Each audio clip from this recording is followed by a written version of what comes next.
We had a question come in. How do you test for some of these things with the bacterial overgrowth? So you can do a SIBO breath test, a lactulose breath test. We can do one of the different organic acid tests that will look at some of the bad bacteria metabolites like benzoate, hippurate, 2,3-phenyl acetate, indican. These are different organic acid or bile acid markers that we can look at. We'll also run good comprehensive DNA stool tests that will look at some of these bacteria and if they're overgrown. Right, some of the common bacteria we'll see are Klebsiella, Citrobacter, Prevotella, Morganella, Pseudomonas.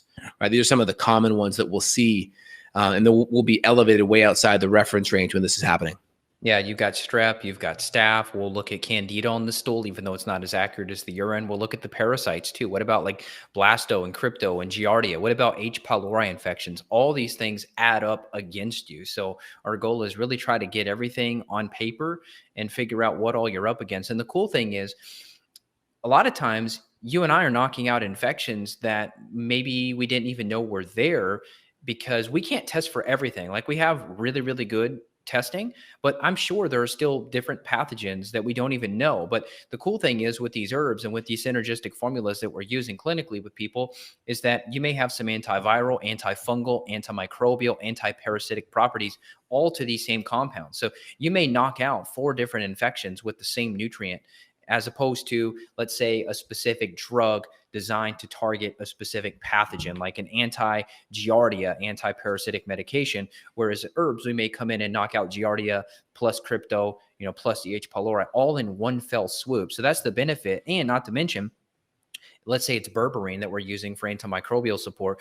We may help support glucose there. We may, with some of these other herbs, there's some of that. We may lower inflammation at the same time as we're eradicating the infection. So that's just really the beauty. Once you get the data, the beauty is that you can work on multiple mechanisms at the same time, getting someone to the finish line faster.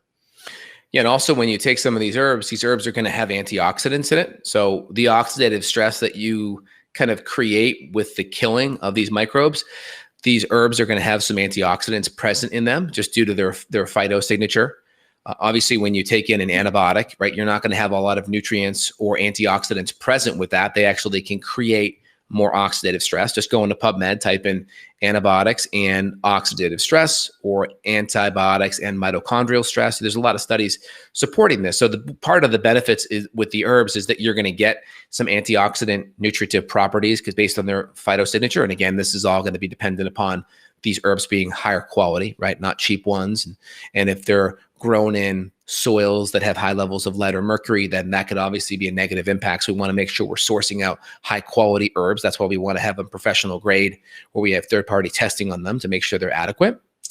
The next thing on top of that is there's synergy between some of these herbs. So for instance, you talked about berberines, right? Very helpful.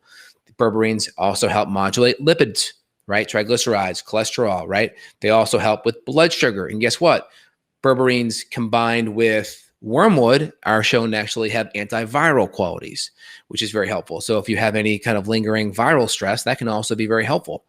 I've seen people when we do gut killing, they may start to flare their herpes because their immune system's going after it. Sometimes that can happen too, or it may be very helpful with their EBV or something else going on in their body. So we got to keep an eye on all those things.